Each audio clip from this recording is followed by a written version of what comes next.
What's up everyone, it's Iceman Oz, aka Jay, straight from the places of kangaroos and into your living room. Here today I'm back with another Battlefield 4 gameplay for you guys, and today I wanted to talk about where China Rising is so far. So if you don't know, if you've been hiding under a rock, China Rising is the newest DLC for Battlefield 4. One of my favorite DLCs I've ever played just because of the maps. They're just beautiful. Like the original vanilla maps coming from Battlefield 4, if you thought they looked good, these maps are even better. I don't even understand how that works, but apparently they did that. On screen, as you're seeing right now, is some bomber gameplay. This is the new vehicle, quote unquote, put into the game.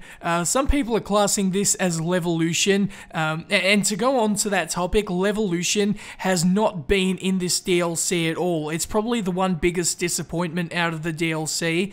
Going into it, I think a lot of people thought in every DLC, out of every map in the DLCs, there's going to be at least one major Levolution moment, kind of like the skyscraper falling down on Siege of Shanghai, the dam on Lankang Dam collapsing, just things like that, and it just didn't eventuate, and I think that was pretty disappointing from players' side, because they were thinking, what's going on here? Nothing's happening. I mean, there are little parts of Levolution, you know, those little spots where you can raise the bollards, lower the bollards, just little things like that, but there's no major something collapsing or something like that. But to me, in all honesty, it doesn't really mean that much. I think a lot of those moments are very gimmicky, so it doesn't really make a difference in terms of how it plays out for me personally.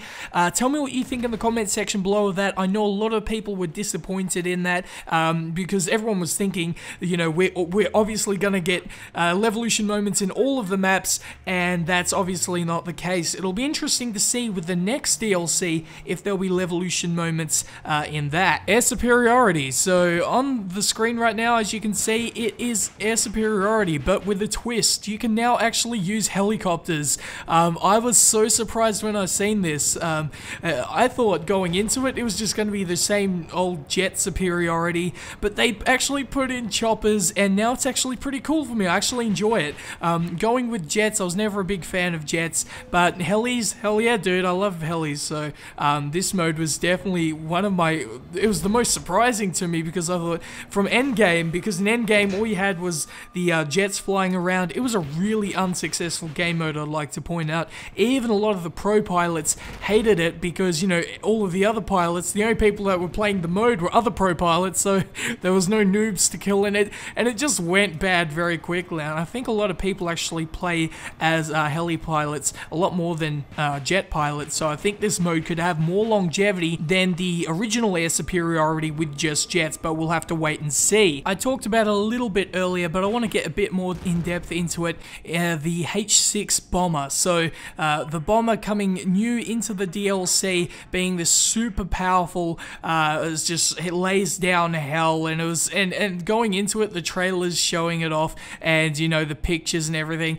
everyone's super excited about it. Like it was just one of these things that would just rain hell. If you seen it, you had to take cover. Shit was about to go down, and it just didn't really work out like that. I think a lot of people were very underwhelmed with the power, with the physical power of the bomber. The damage output it actually lays out, the splash damage, isn't very good. I think that's very surprising, but the one thing that a lot of people don't know is you can actually equip a cruise missile onto the bomber, which actually makes it more powerful. So that's a little pro tip for you guys, you know, players out there, if you're playing with your friends and all that, and they're thinking, oh, the bomber sucks, put on the cruise missile, and then you know what you should do? Go on the opposite team, right? Get in the bomber, make them play on the opposite team, stand on a flag or something, and just rain hell on them. I actually did that the other day. I was playing with a friend, and he's like, you aren't even gonna kill me with that bomber. I killed him like 3 times in a row, but that's pretty much that.